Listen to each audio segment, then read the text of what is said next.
Ladies and gentlemen, welcome to the second edition of Women's Leadership International Summit, sponsored by the World League for the Right to Happiness and Universal Ambassador Peace Circle and Universal Peace Embassy.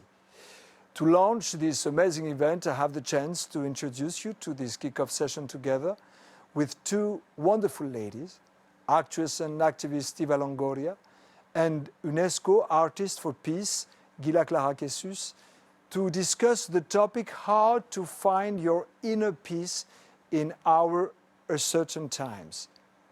If you got registered to this webinar, it has not been done by chance, but by willingness to learn from our two special guests a better understanding on how to cope in our stressful times. So get ready to have specific tools, concrete takeaways, and a better understanding on how our brain is working under stress to better go through our difficult and uncertain times with a quieter and more peaceful approach. Our first guest is Eva Longoria Baston, who is the wonderful soul that we all know and love. She's an amazing activist, philanthropist, actress who has such powerful convictions and who will share some of her secrets to find resilience and inner peace. With her, Gila Clara Jesus, who has recently been nominated for the Global Gift Women Empowerment Award and Raising Talent of the Women's Forum 2020.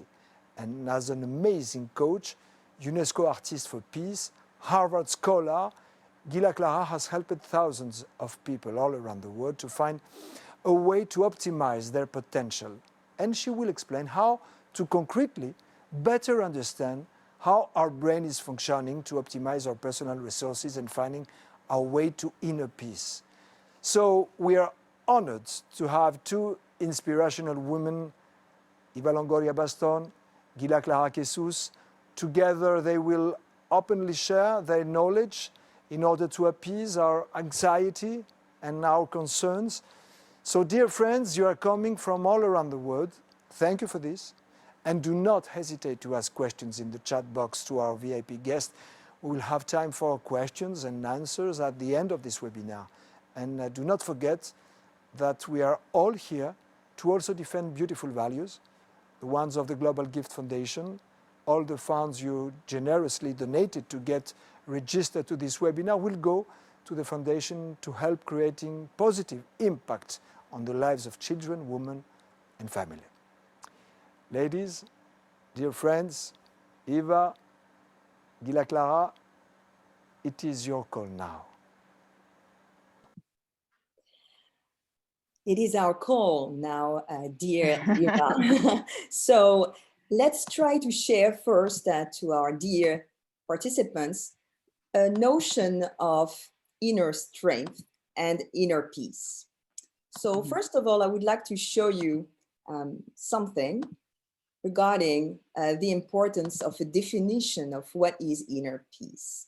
Indeed, inner peace, in order to speak about inner peace, we need to speak about an inner, okay? And you will see that each time I'm giving you a trick or just some tools, I will give you the reference, a professor, or just an inspiration I have in order for that to click in your mind, dear participants. And I will have, of course, Eva react. My definition of inner peace will be based on Tal Ben-Shahar, who is a very famous professor at Harvard University, who was my dear master. Tal Ben-Shahar is talking about 5 dimensions that we need to take in account when we're thinking about inner peace. First is spiritual, so giving a meaning. Then, of course, physical, how do I feel in my body? 3 is intellectual. Do I learn something? Do I have this appetite of curiosity? 4th is relational. Do I make friends? Do I feel comfortable, socially speaking? And the last is emotional. How do I deeply feel, emotionally speaking? So he took the SPIRE, S-P-I-R-E, spiritual, physical, intellectual, relational, and emotional dimensions in order for you to understand that, in fact, inner peace rhymes with inner whole being. And Eva, I would like you to react to that. What's your definition of inner peace? Wow, that's a huge question. First of all, thank you so much, Gila. It's so good to see you. I'm so happy to talk to you, especially about something other than elections here in the United States. I think this is the perfect timing for um, searching deeper and comprehending the world in a time where it may feel like it doesn't make sense. So I want to thank you for your time and your expertise on it, because so many people are curious and thirsty for and hungry for this knowledge. And I always tell people, you know, you don't have to know people to have mentors. I don't need to know Deepak Chopra to read his teachings. I don't need to know Talban Shahar to know his teachings. You don't need to know Ulia to know her teachings. You can read about it everywhere. And so really, I encourage people to seek it out. And I'm so happy for everybody who's on this webinar, wanting to do the work, wanting to look inward. Because I think it's a time right now. We've been looking so much outward. There's so much division, not only in our country, but in the world.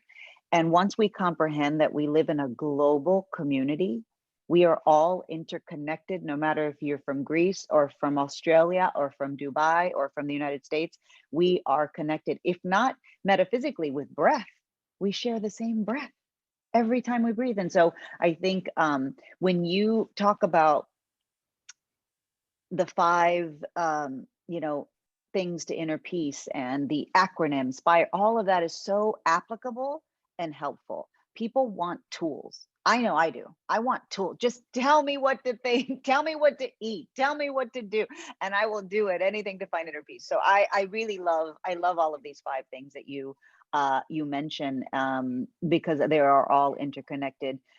Spiritually, you know, I have great faith. I'm of traditionally Catholic faith, and I've always known there's a higher being and energy that is just greater than us. And I think that that's important when you look at the world, because I think, you know, that's when you think opposite, that creates ego and narcissism, and that leads your way. And so I really spiritually, physically, you know, yoga and meditation and working out. People always say, God, you work out every day. Why do you do that? And I said, for my mental health. You know, it's not for my biceps, it's for my mind. And so I encourage everybody. Even this morning, I didn't have time to work out, and I said, I have to go for a walk. I need to be in nature. I need to walk up this hill and get my heart moving. No matter how tired I am, no matter what happens every day, I need to have that physical thing. And intellectually, I think curiosity is a beautiful thing. And some people often ask me what I what's one of my greatest characteristics, I guess. And I think that I'm constantly curious. I'm constantly reading. I'm constantly asking questions. I'm never afraid to ask a dumb question. You know, and I think curiosity is a really, really great catalyst for intellectual growth and relationships. I have an amazing sisterhood, amazing family, and I really lean on that network of support in times of need and in times of joy, because I think you shouldn't always be in crisis mode when doing this work, right? This work should be consistent. And I think emotional is the last one, because it's a culmination of everything else you just said. So I appreciate your breakdown of it, because sometimes it feels too big. Feels too big. Inner peace, that's just too big for me. So if you break it down for me, it's a little bit more digestible. Digestible. Thank you so very much. Alors, would you like to some tools? Here is a tool that we are using a lot in coaching. This tool is called the internal weather, the emotional weather. And since you finished on emotion, that might be good. And so you see, we're not talking about stress being positive or negative. We're talking about positive zone. When you're in the zone, which means you are feeling good. By doing a certain activity, you need to know yourself, being in the zone for some things. And so when you feel that, and you can hear it only by taking a little time to listen to your breathing. Do you inspire more or do you expire more? So basically, hyperstimulation is when the cardiac beat, of course, is higher. Hypostimulation will be really when the cardiac rate is getting lower. So you're feeling that your lack of energy. Eva, how would you describe yourself now? Where do you situate yourself? And what do you do when you are either hyper-stimulated or hypo-stimulated in order to be back in the zone? Well, I meditate daily, which is a great tool to start my day, because I have 1,000 things to do. I am always, on the go. And before, obviously, the pandemic, on a plane, on a plane, on a plane, flying here, flying there. But actually, it's funny because people go, why do you fly so much? And I said, actually, when I fly, it's so meditative. I actually love flying because at the time you could disconnect until they started putting Wi-Fi on planes. Then I was like, oh no, now I'm going to get emails. But definitely meditation's a way for me to get into the zone, and breathing. Breathing for me is a joyful experience, when you really connect with what it is. And it's true, when I notice like I'm busy and I'm short, or I'm moody, I'm not breathing, literally not breathing. Like you're withholding oxygen from your brain, and you're not living also presently and in the moment. And so stopping to breathe. And then other things of self-care. I take baths with bath salts. I light incense. I light a candle. I look at the flame. I mean, there's so many small things that we can do to get back into a zone of peace. And I think the other thing, the mantra I live by when talking about peace is, and I learned it from my lawyer one time when I was in a lawsuit about something, and it was so the principle of the matter. And my lawyer said, do you want to be right, or do you want to have peace? Because if you want to be right, we can fight it, and it's going to cost a lot of money, and you may win, or do you just want peace? And I said, I want to be right. My ego was like, oh no, I'm going to be right. And after doing that once, and the pain that brought of just whatever dispute it was, I don't even remember what it was. I definitely consciously now choose peace. You have to choose peace. Do you want to fight with your spouse? Do you want to fight with your friends? Or do you want to choose peace? And if you choose peace, it's putting aside ego. It's putting aside who's right, who's wrong. It's just moving forward in a way that's harmonious with everything.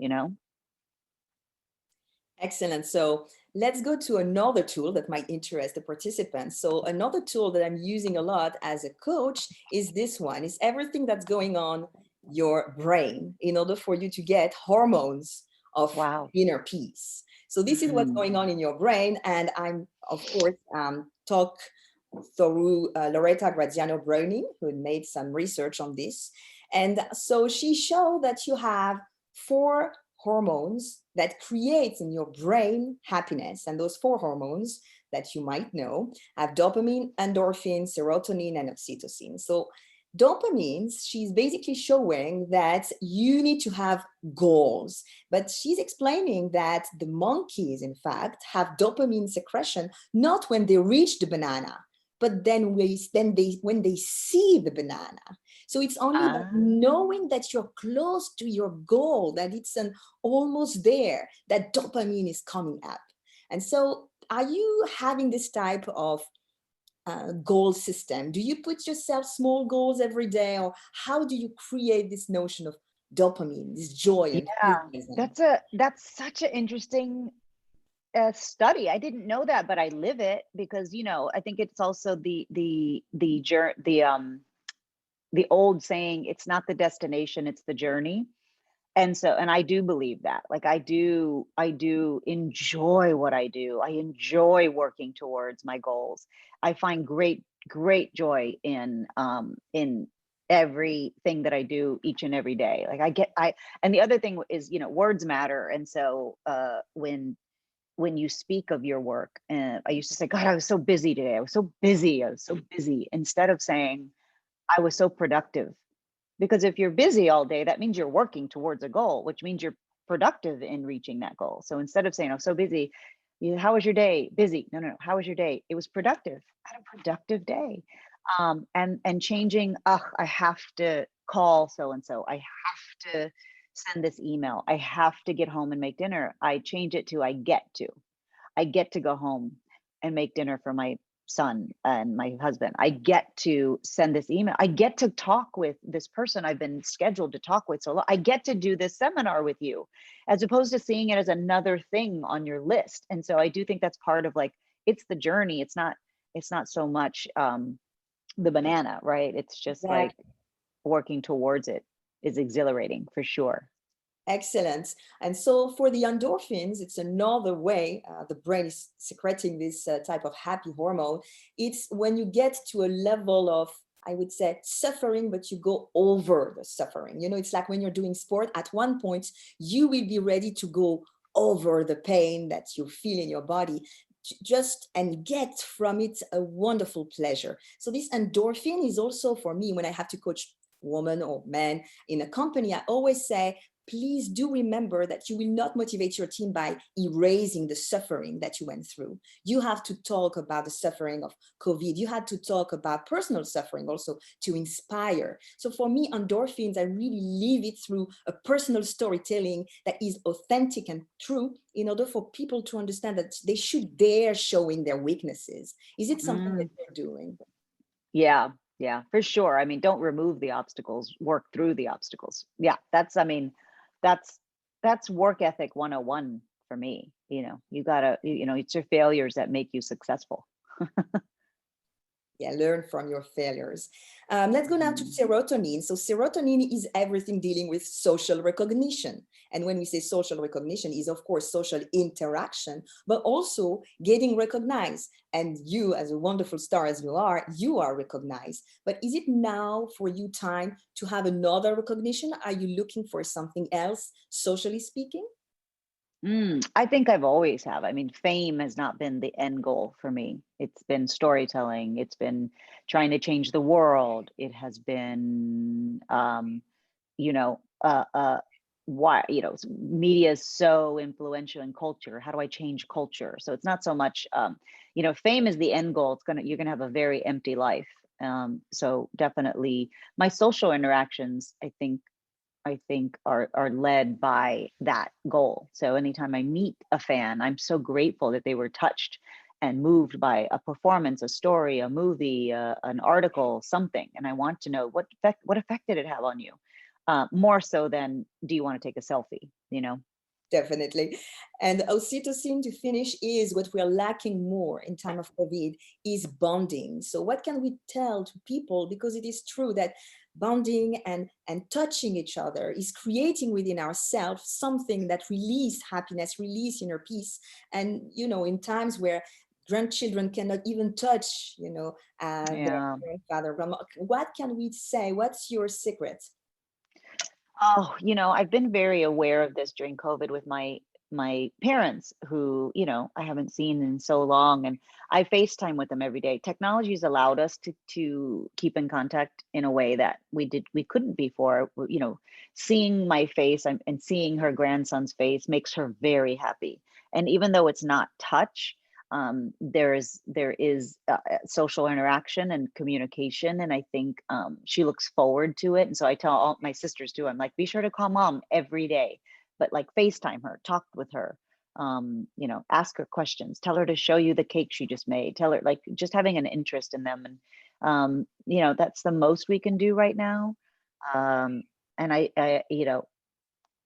it's definitely hard. This is probably the hardest one for us right now. Yes, this is the hardest one. Another tool that I'm using very quickly is what we are calling in Japanese ikigai. The ikigai is in fact the sense of purpose that everyone is looking. And the ikigai is something that you're using in coaching in order for people to find inner peace, but also inner strength. And this is the intersection of 4 different bubbles between what you love, what you're good at, what you're paid for, and what the world needs, because your life will make a difference. And each time when I'm doing this with coaches, they're like, but who am I to pretend that I will change the world? And slowly, when I explain things, they realize that they have a part to play. They have a role to assume. So if I were to ask those little questions, what do you love? What you're good at? What you're paid for? And what the world needs? What would you answer, Eva?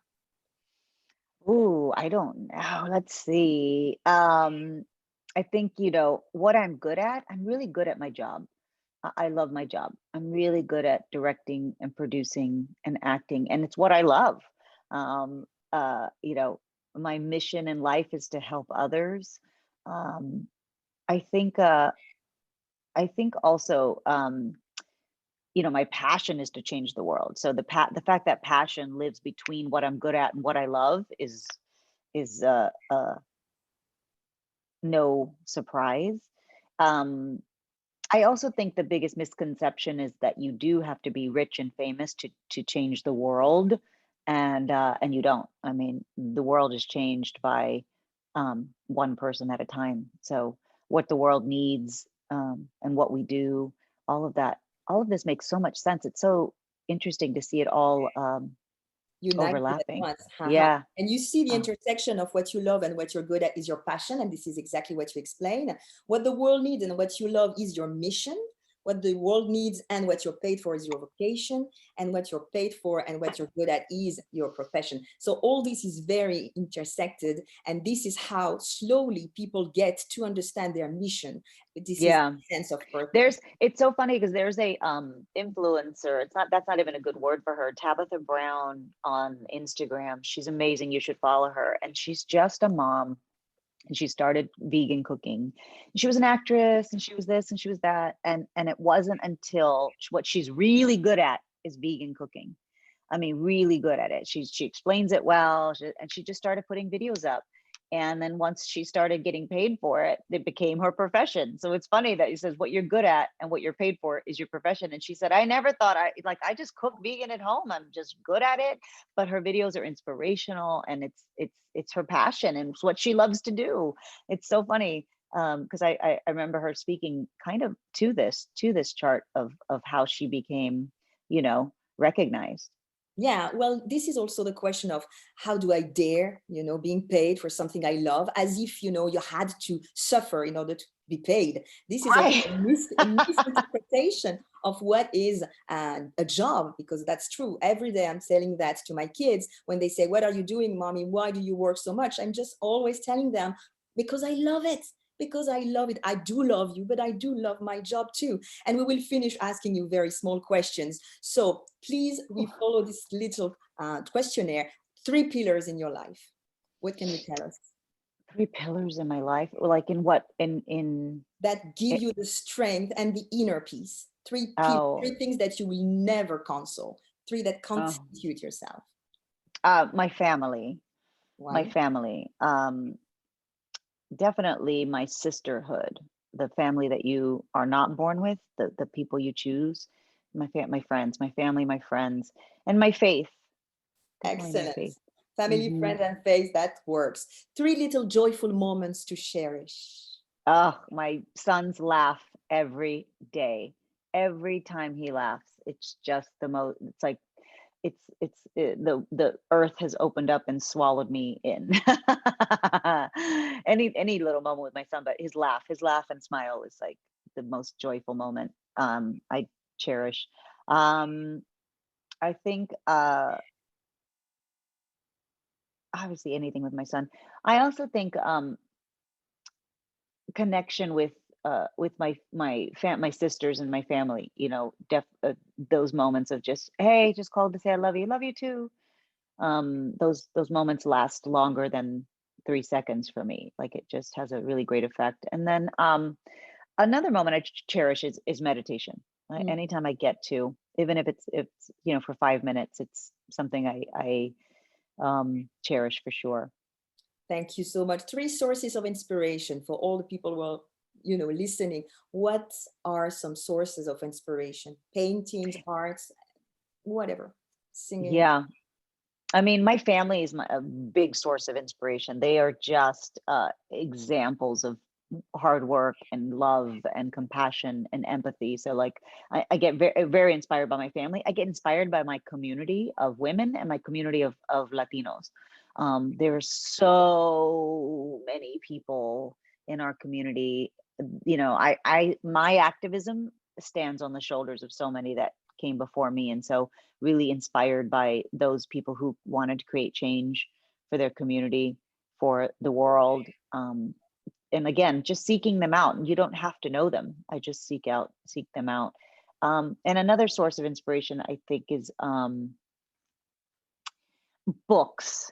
I mean, I'm a big reader, and so books and podcasts I really have sought out. If you're not a big reader, if you're like, oh, I can't read a book, listen to the podcast of it, because then you get a conversation about the book, and that's sometimes better. There's a book it was so hard. Here it is, right here.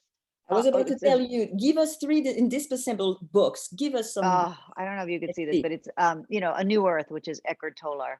Ah, Eckhart Tolle. It took me 6 times to get past chapter 1. I mean, it's a hard book, and it's a lot about ego, and it was just so hard. And finally I saw the podcast with him and Oprah Winfrey, and he discusses each chapter with her, and that made it easier. So I followed along with the podcast every chapter, and that was that helped me get through the book. There are so many books. Oh my god, I have 100 books behind me, but I just I have academic books, and then I have spiritual books, but this is a good one. Jay Shetty recommended to me. Jay Shetty, obviously, and it was called Factfulness. And it's actually, when people go, the world's on fire and there's so much war and this and that, and it said actually 10 reasons we're wrong about the world and why things are better than you think. And so it was a positivity book it's about a lot of facts that say, we're doing really great. And then I live by the 4 agreements. Of course, I love the 4 agreements. That's like my Bible, by Don Miguel Ruiz. It's on my nightstand. That's why it's not here. But along the same line, which is, they're very skinny, they're very tiny books. The 4 agreements you could read within 20 minutes. It's very small, very to the point. And then this one, The 7 Spiritual Laws of Success by Deepak, just an amazing book. And again, small, digestible, seven things you should do spiritually that would lead to success. But I could be here an hour with you with my whole bookshelf, because there's so many. Oh, here it is. Sorry, I do have the 4 agreements. There it is. 4 agreements, Don Miguel Ruiz. Oh yeah, definitely. I love this book. I read it over and over and over. It's the one on my nightstand that I just open up all the time. That's wonderful. Last 2 questions, we promise. So 3 dreams, destination around the world that you would dream, and 3 words to define yourself. So Africa. I've never been to Africa. I've been to the continent. I've been to Morocco, but I haven't been in further south, and I would love to go to Africa. And just 3 destinations within Africa. There's like 100 I want to go to in Africa, because that's a continent that I would like to explore. I've been to India, but I would love to go back and do a spiritual trip. We support a charity there in Delhi called Harmony House, which provides meals and schooling for children in the slums there, and it's really, what they do is amazing. So every time I go there, I don't get in. It's another huge continent that I'm like, I want to go to every single little city and town and just explore India more deeply.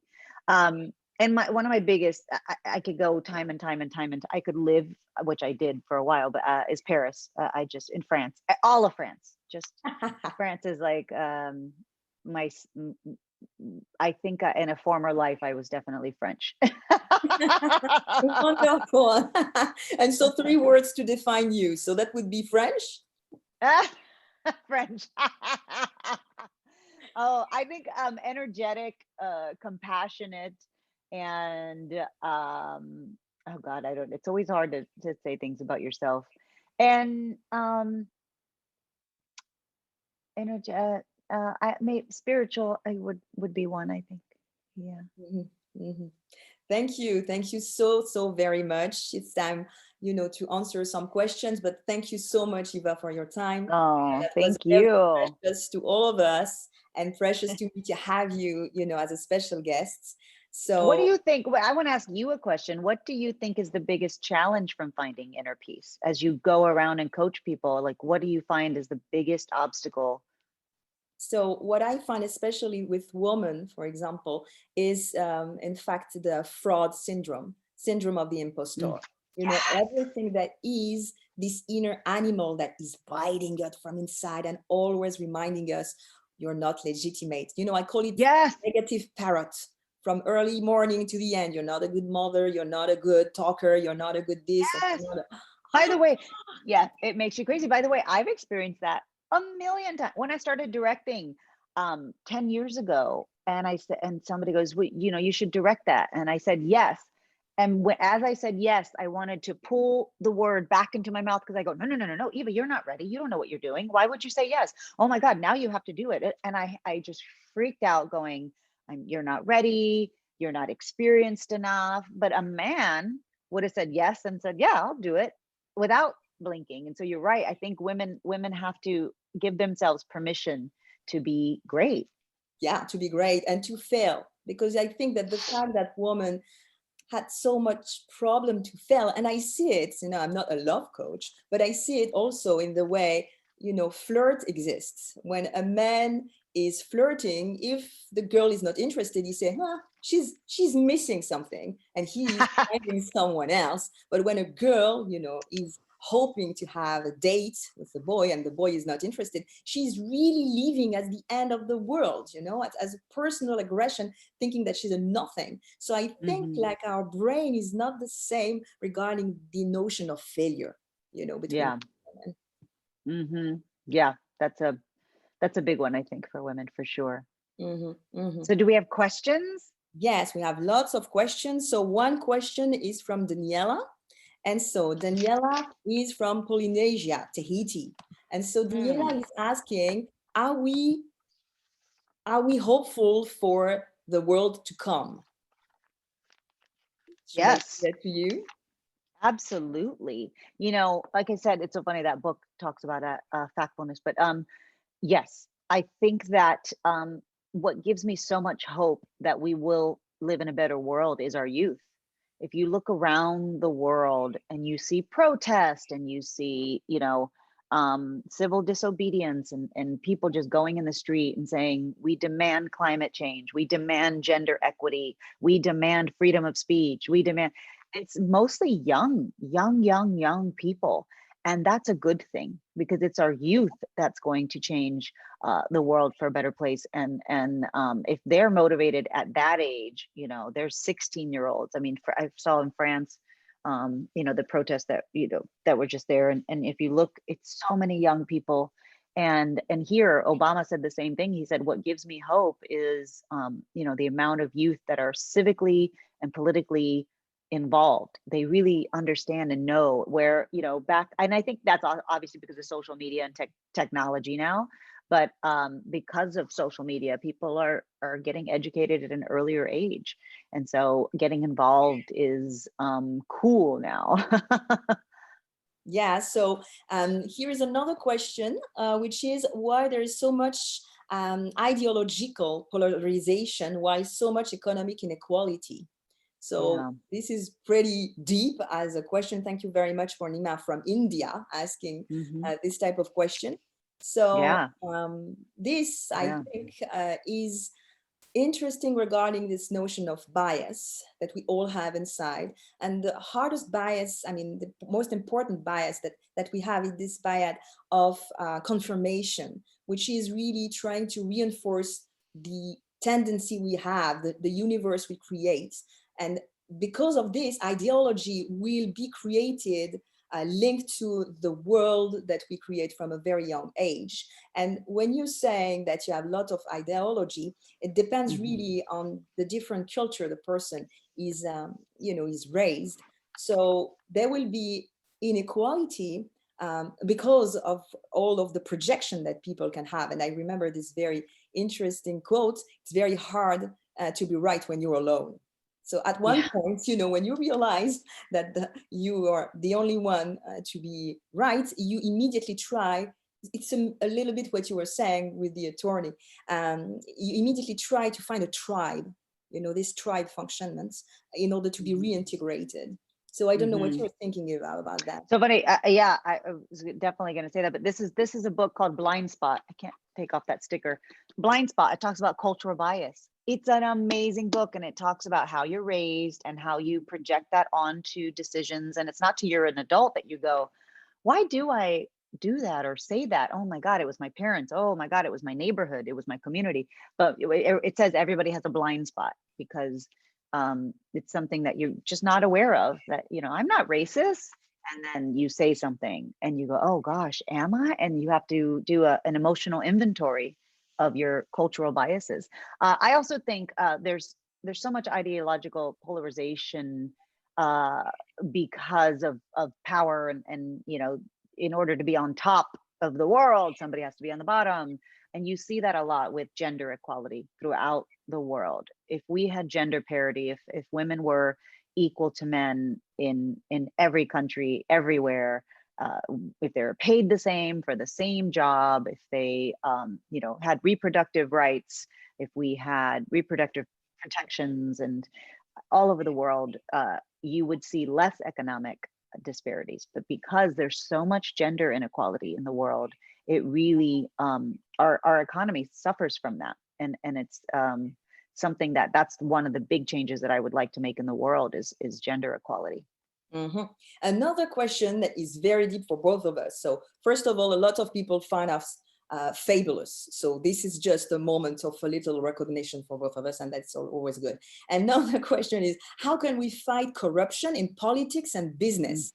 Eva, good luck with this. Yeah. I could tell you my point of view, but if you want, you go. No, you go Okay. first. You go So for first. Wait, me, where are you? Are you originally from Greece? Are you Greek?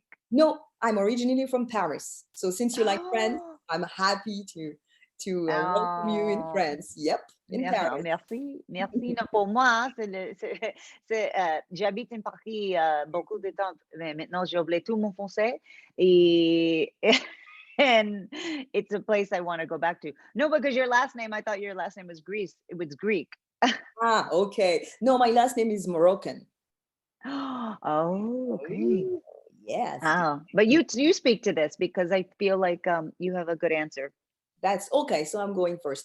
Well, I do think that we need to really reveal Yeah. reality and truth to people from birth. So what I mean is, there is a duty when you're parents to talk to your to your children truth with no ideology. And I know it's very hard. And as I'm saying, you know, I'm a mother of two small kids, and it's very hard, you know, to not trying to already have bias between the little boy Yeah. and the little girl, the blue and the pink. Yeah. But in fact, by Mm. doing this, you're creating a society that is still, you know, creating conflict between the gender. And slowly but surely, I think by having, and we were talking about hope, that the new generation already have that. They know and they can recognize when they see lies on TV. They know when it's not authentic. They can go, you know, stronger behind all the good communication to see the facts, simple facts, what's going on. So I think by just looking better, having better observation, better listening, and trying Yeah. to always closer to the facts, we're going to get Mhm. stronger. And I think we're going to fight corruption by having a strong society on very important pillars, staying together. And that no matter what, when you have a leader that tries to separate us, you understand that there is something wrong here. So that would be my Yeah. answer. Yeah. I think that's a big topic. I also think especially for women, we are very intimidated by politics, and so a lot of time, I know I do it, I am waiting for that woman to come along because I'm going to vote for her, right? I will vote for that woman who comes along and makes a change. And you're waiting and you're waiting and you're looking for that person because you're like, where is she? And sometimes you go, oh my God, that person is me. I have to go and change. And here's the thing, you don't have to be president of France. There's so many local politics that affect your life way more than who the president is of your country. Your you know, your schools and your cities and the mayor and city councils, and like there's a lot of politics at a local level that you can get involved in. And so I encourage women to become politicians, because if you go, I don't like the way that system is, then change it. Definitely change it, and it's up to you to change it. That's why all the bubbles of the ikigai I showed you, what the world needs, you need to be sure in order to find inner peace. That will be your reward to tickle this box. Of course, dare to be a politician. If you don't like to be viewed and if you don't like to communicate, don't be, but try to make a difference, because in fact you're on earth for a purpose. So you just need to dare to find it, because the world needs to be better after you're calm than before you're born. So I think this is very important. A last question maybe.